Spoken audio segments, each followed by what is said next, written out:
ఈ ఉదయకాలము దైవ ధ్యానము చేసుకుందాం.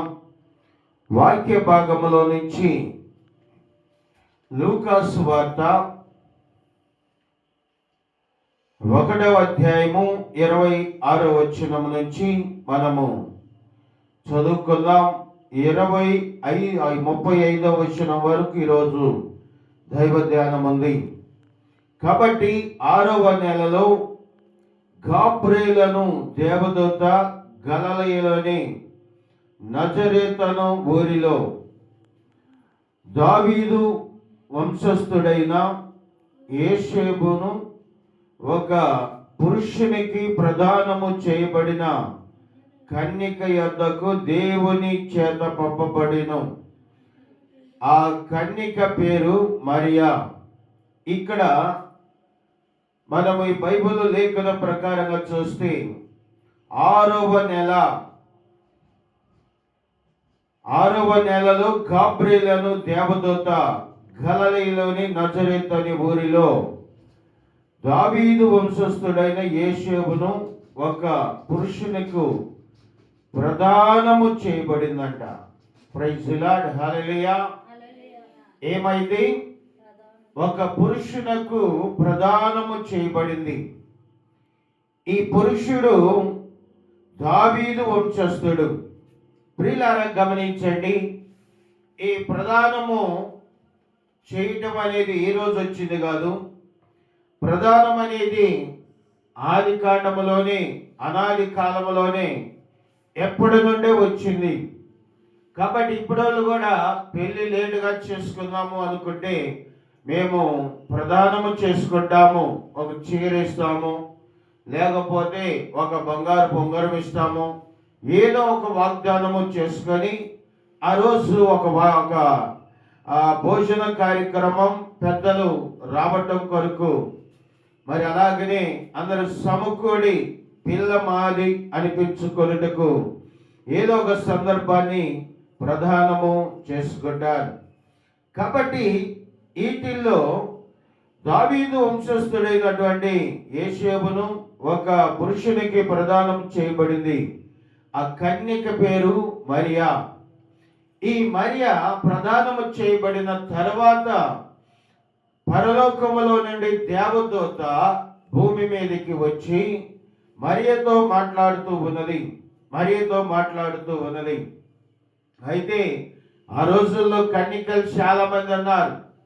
కన్యకలని వారు చాలా మంది ఉన్నారు. కానీ ఇంత నిష్ఠ కలిగి, ఇంత దైవభక్తి కలిగి మరి ఎవరు లేకపోవచ్చు. అయితే ఈ మరియ మాత్రము నిష్ఠ కలిగిందై, ప్రార్థనా పరురాలై, దేవునికి ఇష్టానుసారంగా ఉన్నది కాబోలు. ఈమె గదిలో ప్రార్థన చేస్తుంటే ఆ గదిలోనికి మరియ దగ్గరకు దేవదూత వచ్చి సెలవిస్తూ ఉన్నది. అయితే ఇక్కడ ఏం జరుగుతుందంటే, ప్రదానము చేయబడగదానికి కలవల. ప్రదానము చేశాక ఒక పురుషుడికి చేసుకోవాలి అనే విషయము నిర్ధారణ అయిపోయినాకే దేవదూత వచ్చి మాట్లాడింది. అయితే ఇక్కడ అంటుంది ఏమనంటే, ఆ దూత లోపలికి వచ్చి ఆమెను చూచి, దయాప్రాప్తురాల, నీకు శుభము, ప్రభు నీకు తోడయున్నాడని చెప్పెను. చూడండి, ఆమె లోపల ఉండి ప్రార్థిస్తుండగా దయాప్రాప్తురాల, నీకు శుభమని దేవదూత వచ్చి చెప్పినట్లు మనం చూస్తూ ఉన్నాం. అయితే ఇక్కడ ఆ మాటకు ఆమె ఏమంటుందంటే చూద్దాం. ఆమె ఆ మాటకు బహుగా తొందరపడి ఈ శుభవచనం ఏమిటో అని ఆలోచించుకొనుచుండగా దేవదూత మరియా, భయపడకుము, దేవుని వలన నీవు కృప పొందితివి. హల్లెలూయా. ఎవరి వలన? దేవుని వలన నీవు కృప పొందితివి. కృప అంటే దేవుని యొక్క దయ పొందావు. కాబట్టి దేవుని దయ పొందిన వాళ్ళు మంచి ఆశీర్వాదాన్ని పొందుకుంటారు. దేవుని దయ గురించి మాట్లాడితే కొర్నేలి ఉన్నాడు, దేవుని దయలో ఉన్నవాడు. ఎందుకు దేవుని దయ వచ్చిందంటే పదే పదే ప్రార్థన చేసేవాడు, ధర్మ కార్యాలు చేసేవాడు. కాబట్టి అతను దేవుని దయలోనికి వెళ్ళాడు. నీ ప్రార్థనలు, నీ యొక్క ధర్మ కార్యాలు దేవుని సన్నిధికి జ్ఞాపకార్థంగా చేరినవని దేవదూత వచ్చి సాక్ష్యం చెప్పి అన్నది. అయితే ప్రియులారా, అలాగనే ఈ యొక్క మరియ కూడా చేసిన ప్రార్థనలు, ఆమె యథార్థత దేవుడు చూసి పరలోకములో నుండి దేవదూత వచ్చి నీకు శుభము కలుగునుగాక అని దేవుని దయ పొందుకున్నావని వాగ్దానం చేస్తూ ఉన్నది. అయితే ఇక్కడ మరొక విషయం ఏంటంటే, ఏమన్నాడంటే, ప్రభు అయిన ఈ దేవుడు ఆయన తండ్రి అయిన దావీదు సింహాసనమును ఆయనకిచ్చెను, ఆయన యాకోబు వంశస్థులను యుగ యుగములు ఏలును, ఆయన రాజ్యము అంతము లేనిదై యుండనని ఆమెతో చెప్పెను. చూడండి, ఇక్కడ నీవు దయ పొందటమే కాదు, ఆ దయతో పాటు పరిశుద్ధాత్మ ఆమె మీదకి వచ్చి గర్భము ధరించెను. ఇవన్నీ ఎలా జరుగుతాయి అంటే ఇప్పుడు చెబుతుంది. ఏమనంటే, యుగ యుగాలు ఆయన రాజ్యము అంతము లేనిదై యాకోబు వంశస్థులను యుగ యుగాలు ఏల్తాడు. ఆ తర్వాత ఆయన రాజ్యము అంతము లేనిదై ఉండదు అన్నాడు. రెండవది ఇక్కడ, అందుకు మరియ నేను పురుషుని ఎరగని దానినే, ఇది ఎలాగో జరుగునని దూతతో అనగా, దూత పరిశుద్ధాత్మ నీ మీదకి వచ్చును, సర్వోన్నతుని శక్తి నిన్ను కమ్ముకొనును, కనుక పుట్టబోవు శిశువు పరిశుద్ధుడై దేవుని కుమారుడు అనబడును. హల్లెలూయా. ఎవరి కుమారుడు?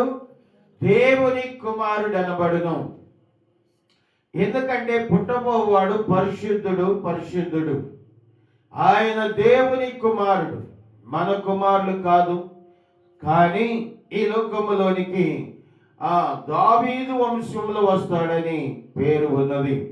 కాబట్టి చాలా మంది అంటారు, అనే మాటలకు దేవుడు బుద్ధి చెబుతూనే ఉన్నాడు.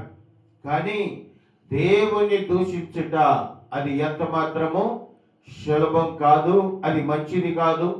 దేవుడు అనుకుంటే నీ శరీరంలో ఒక పార్టు ఏమైనా చేయగలడు. కానీ ఆ దేవుణ్ణి మనం ఆరాధించాలి, కానీ ఆయన దూషించకూడదు.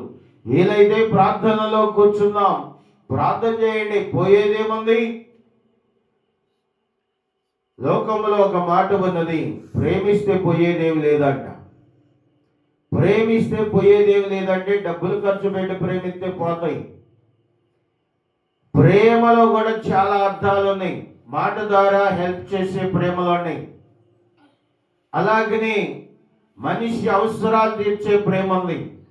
కానీ మన దేవుని దగ్గర మనము కాసేపు టైము, సమయాన్ని కేటాయించి దేవునితో మాట్లాడగలిగితే చాలు.